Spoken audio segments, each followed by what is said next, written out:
need. Darian Fenton. Thank you, Mr Chair. Look, I just wanted to speak to the Tandem commencement bill, and I want to put on record how grateful I am to my colleagues Grant Robertson and Aotearoa for enlightening us about the commencement date. And it has left me sitting here pondering what would have happened if, in fact, this bill had gone through, if the Minister hadn't woken up and put in a supplementary order paper changing the commencement date, because clearly it's not going to be come into force on the 1st of October 2011.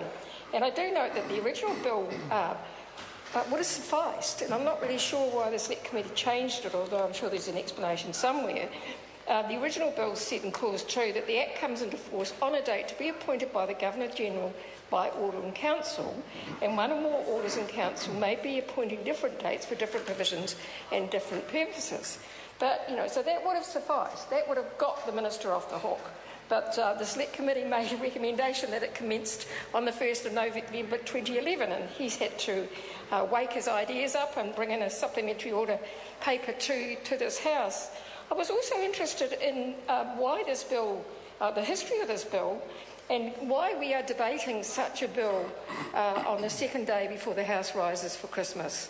Why we are in the committee stages of such a bill when we have been, this bill has been around for a very long time. So I looked it up, Mr Chair, and the bill was introduced on the 25th of June 2010. Now that is 3.5 years ago. Yep. 3.5 years ago. Almost to the day. Almost to the day. It had its first reading on the 18th of August 2010, was referred to the Select Committee. What's interesting then is it was a very short time actually given for submissions. Well, it was probably 4 to 5 weeks, but there was this big push and rush on. And the Select Committee did its job and reported back to the House on the 29th of November 2010.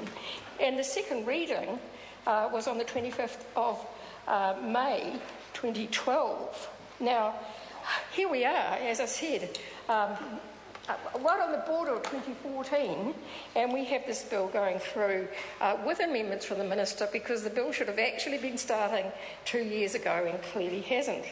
And it sat on the order paper from the 22nd of May 2012 right through another year and a quarter before the Committee of the Whole House began this debate, which was on the 24th of September 2013.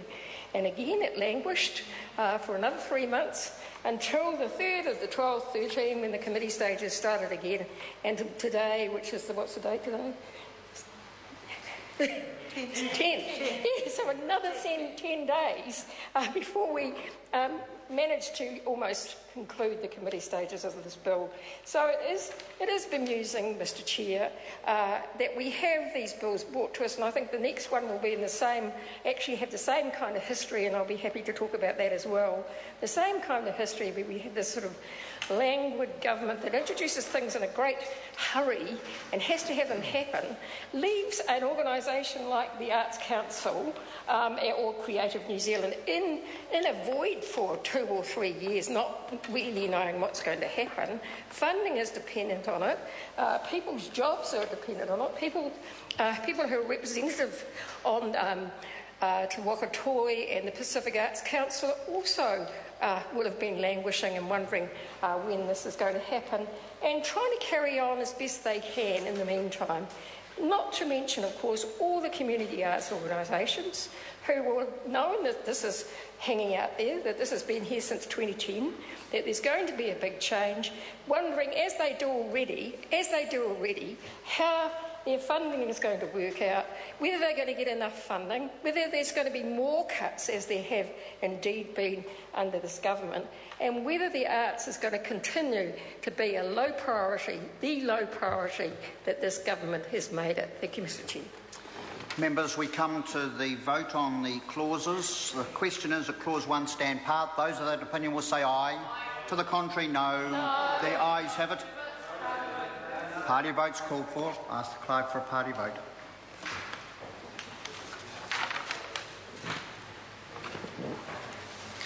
New Zealand National. 59 votes in favour.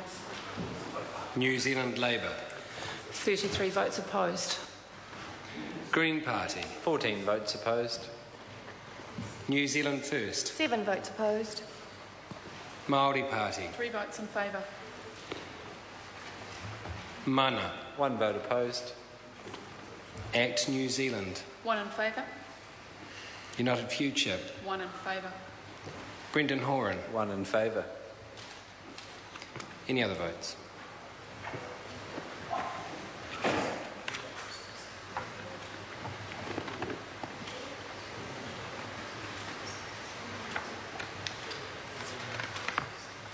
Members, the ayes are 65, the noes are 55. Clause 1 will stand part.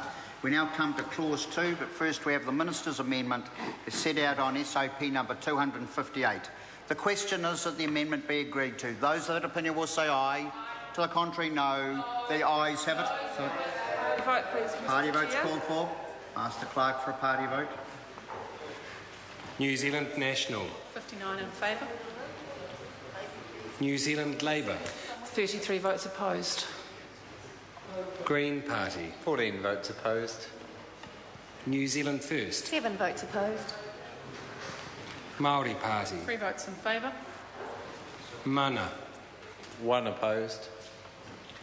Act New Zealand. 1 in favour. United Future. 1 vote in favour. Brendan Horan. 1 in favour. Any other votes?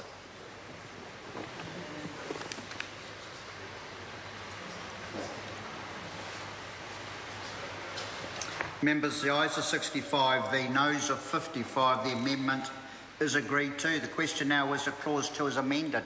Stand part. Those of that opinion will say aye. To the contrary, no. The ayes have it. Party votes called for. We'll have a party vote. New Zealand National. 59 votes in favour. New Zealand Labour. 33 votes opposed. Green Party. 14 opposed. New Zealand First. 7 votes opposed. Māori Party. 3 votes in favour. Mana. 1 opposed. Act New Zealand. 1 in favour. United Future. 1 vote in favour. Brendan Horan. 1 in favour. Any other votes?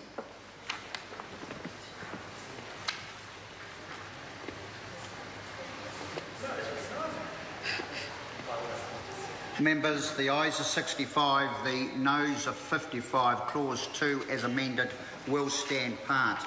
I will report this bill with amendment presently. Members, we now move for further consideration of the Airport's Cost Recovery for Processing of International Travellers Bill. When we were last considering this bill, we were debating Part 1.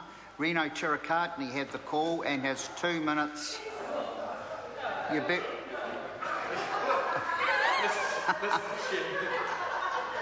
Gee, I don't think he wants the call. Well, I was going to say he has 2 minutes 30 seconds remaining. So the question is that Part 1, debate on clauses 3 to 5 stand part. I'm going to call Darian Fenton. Thank you. Thank you, Mr. Chair.